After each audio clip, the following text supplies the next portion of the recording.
बिस्मिल्लाहिर्रहमानिर्रहीम। अस्सलाम वालेकुम। पाक न्यूज़ 91 में खुशामदीद। दोस्तों, चैनल को सब्सक्राइब करें और बेल आइकन को ज़रूर दबाएं ताकि हर वीडियो आपको वक्त पे मिले।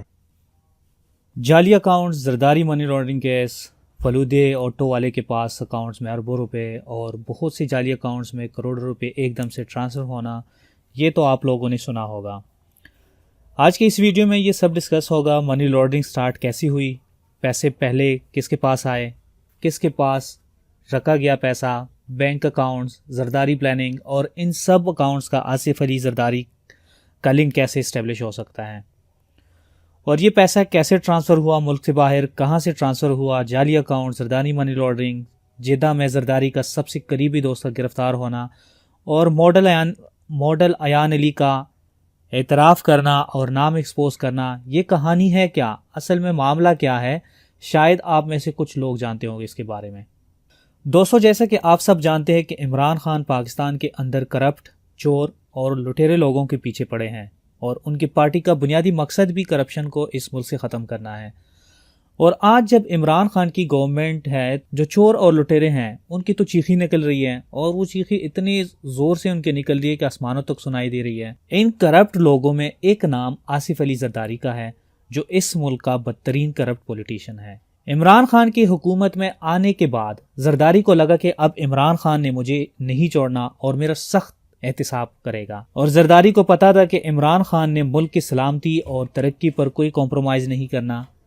ये सारा मामला दोस्तों शुरू होता है 2000 से लेकर अब तक। दोस्तों, सबसे पहले ये नाम आप लोगों ने नोट करने हैं। सबसे पहले 3 लोगों के नाम, आसिफ अली जरदारी, अनवर मजीद और हुसैन लवारी। इसके बाद आप लोगों ने इन बैंक्स के नाम नोट करने, जो बैंक है सुमित बैंक, यूबीएल और सिंध बैंक। इसके बाद आप लोगों ने फॉरेन करेंसी अकाउंट, लांचो बिजनेस, हुंडी बिजनेस और अयान अली मॉडल, ये नोट करने हैं। एंड ऑफ कोर्स फलूदे वाला और बहुत सी जाली अकाउंट्स। अब शुरू करते हैं सबसे पहले मनी ट्रायल के बारे में, कि पैसा कहां से आया और कहां जा रहा है। दोस्तों, इसको समझने के लिए फ्लो चार्ट आपकी स्क्रीन पर है इस वक्त, जिसमें मैंने इस समझाने की कोशिश की है कि पैसा अवाम का पैसा लूटा गया और उसके बाद टेके दिए गए कुछ मखसूस ठेकेदारों को सिंध हुकूमत की तरफ से। उसके बाद ठेकेदारों से बारी भरकम किकबैक्स यानी कमीशन डिसाइड हो गया टेकों के बेस पर। अब यहाँ पर ठेकेदारों से जो किकबैक्स लेने थे उसको छुपाने के लिए जाली अकाउंट्स बनाए गए। अब आप लोगों को पता है कि अकाउंट्स बनाने के लिए शनाख्ती कार्ड और थोड़ी बहुत इंफॉर्मेशन रिक्वायर्ड होती है बैंक की तरफ से। तो अब जिन लोगों के नाम से अकाउंट्स बने हैं उनका कहीं से डाटा निकाला गया, यानी शनाख्ती कार्ड कॉपी और इंफॉर्मेशन। अब इन शनाख्ती कार्ड कॉपी और इंफॉर्मेशन के तहत अकाउंट्स बनाए गए। लेकिन अब दोस्तों, अकाउंट बनाने के लिए बैंक जाना हुआ, मॉर्निंग टाइम जाना हुआ, लेकिन मॉर्निंग में पॉसिबल था एक्सपोज हो जाते, तो अकाउंट्स बनते हैं शाम के वक्त, छुट्टी के बाद। ये जो जाली अकाउंट्स बने हैं ये शाम के वक्त बने हैं, जब बैंक का अमला चला जाता है, एम्प्लॉयज चले जाते हैं, तो वहां पे जो बैंक में इसके साथ जो करप्शन और मनी लॉन्ड्रिंग में इन्वॉल्व थे उन लोगों ने छुट्टी के बाद ये अकाउंट्स बनवाए। लेकिन कौन से बैंक में, यहाँ पे आप लोगों के माइंड में होगा लेकिन कौन से बैंक। दोस्तों, जो मैंने नाम याद रखने का कहा था उसमें से सुमित बैंक, यूबीएल और सिंध बैंक में अकाउंट्स ओपन किए गए। सुमित बैंक के बारे में कहा जाता है कि ये जरदारी ने इसी मनी लॉन्ड्रिंग के लिए बनाया था, जिसका प्रेसिडेंट हुसैन लवाई था, और हुसैन लवाई इस वक्त जेल में है। एफआईआर इंटरोगेशन के बाद उनको जेल में रखा गया। अब जब ये सब काम हो गया तो अब इनके प्लानिंग में से एक स्टेप ये था कि सुमित बैंक को सिंध बैंक के अंदर मर्ज करना यानी जम करना, और इस स्टेप को कंप्लीट करने के लिए इन्होंने 2018 में कोशिश की, लेकिन लकीली सुप्रीम कोर्ट को पता चला, उन्होंने इस प्लानिंग को नाकाम बना दिया और बैंक को मर्ज करने से रोक दिया।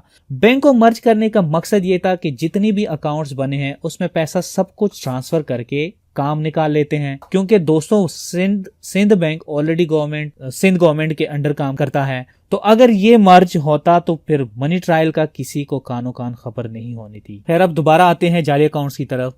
ठेकेदारों से जो किकबैक्स लेने थे उसके लिए ठेकेदारों से कहा गया आप लोग इन अकाउंट्स में पैसे जमा करें, और वो अकाउंट्स फलूदे वाले का, दर्जी के अकाउंट का वगैरह इस टाइप की जो जाली अकाउंट्स बने थे उनमें कहा गया ठेकेदारों को कि इनमें पैसे आप लोगों ने ट्रांसफर करने हैं। तो इस तरह ये फलूदे दर्जी वगैरह की जो कहानी है वो यहाँ से स्टार्ट हो गई है एक्चुअली। दोस्तों, अगर आपका कोई दोस्त बैंकर हो तो आप उनसे पूछ सकते हैं कि अगर मनी ट्रायल को कॉम्प्लेक्स बनाना हो और मनी ट्रायल आसानी से ना पकड़ा जाए तो क्या करना चाहिए। तो यकीनन वो जवाब देगा कि पैसे को डिफरेंट अकाउंट्स में ट्रांसफर करो, एक से निकाल के दूसरे में जमा करो, दूसरे से निकाल के तीसरे में जमा करो और इतनी दफ़ा इसको ट्रांसफ़र और डिपॉजिट करो कि मनी ट्रायल इंतहाई हद तक कॉम्प्लेक्स हो जाए।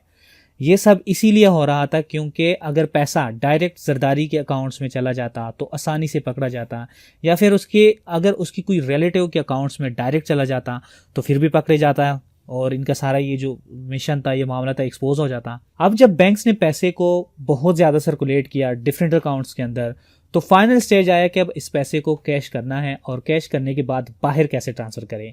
अब ये पैसा फॉरेन करेंसी के थ्रू बाहर भिजवाया गया, लेकिन स्टेट बैंक को इसका पता नहीं चला।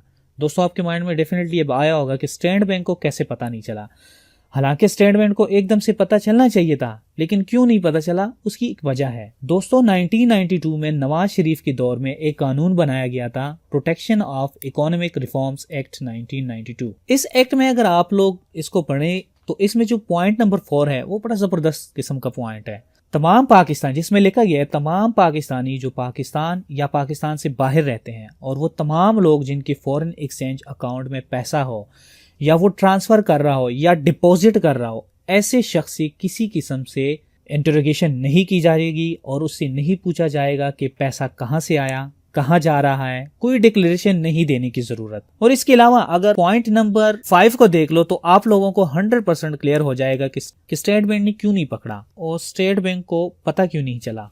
तो पॉइंट नंबर 5 में लिखा है कि फॉरेन करेंसी अकाउंट को हासिल इस्तिस्ना, तमाम पाकिस्तानी जो पाकिस्तान में हो या पाकिस्तान से बाहर जिनका फॉरेन करेंसी अकाउंट पाकिस्तान में हो, पाकिस्तान में और बाकी तमाम वो लोग जिनके फॉरेन करेंसी अकाउंट हो, उन सब को इस्तिस्ना हासिल होगा और इनकम टैक्स डिपार्टमेंट की तरफ से इंक्वायरीज से फ्री होंगे या कोई और फाइनेंस रिलेटेड ऑर्गेनाइजेशन हो उससे भी वो टोटली फ्री होंगे। ये सारा खेल जैसे मैंने शुरू में बताया कि 2010 से लेकर 2018 तक खेला गया और उसकी मेन वजह ये एक्ट था। आप लोग अब खुद अंदाजा लगाएं कि एक्ट बनाया किसने और क्यों बनाया और फायदा उठा कौन रहा है।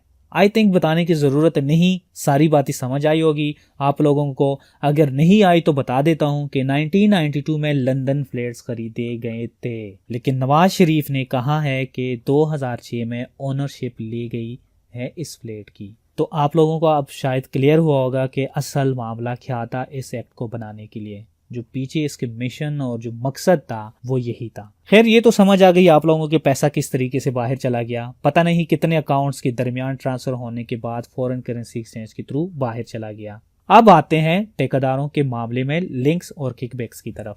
आप लोगों को अच्छी तरह पता होगा कि JIT ने सिंध हुकूमत से इन ठेकेदारों की लिस्ट मांगी थी जिनको सिंध गवर्नमेंट ने ठेके दिए थे। सिंध गवर्नमेंट को एक लिस्ट दी गई और इन ठेकेदारों की 10 साल का रिकॉर्ड मांगा। तो सिंध गवर्नमेंट ने रिकॉर्ड देने से हाथ खड़े कर दिए और उन्हें सुप्रीम कोर्ट में आके कहा कि सुप्रीम कोर्ट में उन्होंने आके हाथ खड़े कर दिया, क्योंकि 10 साल में कितने ठेके दिए होंगे जो कि काफी कॉम्प्लिकेटेड है, फाइंड आउट करना काफी मुश्किल काम है। खैर, JIT की तरफ से इसका भी सोल्यूशन दिया गया। JIT ने कहा कि हमें सिर्फ उन ठेकेदारों का रिकॉर्ड दे जो रिकॉर्ड दे दे जिनको 1 करोड़ और 1 करोड़ से ज्यादा ठेके दिए गए हैं, वो लिस्ट प्रोवाइड करो। इस लिस्ट में टोटल 46 ठेकेदार हैं और इसमें से सिर्फ 6 ठेकेदार के बारे में सिंध गवर्नमेंट ने एक्सेप्ट किया है। और मजे की बात यह है कि वो ठेकेदार जिन्होंने जाली अकाउंट्स में पैसे जमा किए हैं, ये वो ठेकेदार इन्होंने मतलब कि एटलीस्ट सिंध हुकूमत ने एक्सेप्ट तो कर लिया। अब ये तो आप लोगों को क्लियर हो गया होगा कि इन ठेकेदारों ने जाली अकाउंट्स में पैसे जमा किए, लेकिन क्यों जमा किए ये भी आपको क्लियर हुआ होगा और सारी कहानी समझ आई होगी। अब बाकी जो इसमें लोग रहते हैं, अनवर मजीद ओमनी ग्रुप के जो ओनर है और अयान अली जिन्होंने अभी रिसेंटली स्टेटमेंट दिया है कि मैं नाम एक्सपोज करने वाली हूं, तो उसके बारे में मैं सेकंड पार्ट, इस वीडियो का सेकंड पार्ट मैं अपलोड करूंगा, क्योंकि वीडियो लंबी हो जाएगी तो फिर लोग बोर भी हो जाते हैं इस चीज़ से। तो मैं सेकंड वीडियो में इंशाल्लाह उस चीज़ को, इस कंप्लीट जो बाकी रिमेनिंग पार्ट है इस वीडियो का और इस केस का, वो मैं आप लोगों के साथ शेयर करूंगा। तो अगर आप लोगों को ये वीडियो पसंद आई है तो इस वीडियो को लाइक करें, शेयर करें और चैनल को सब्सक्राइब करना ना भूलें और बेल आइकन पे ज़रूर क्लिक करें ताकि हर वीडियो आपको वक्त पर मिले।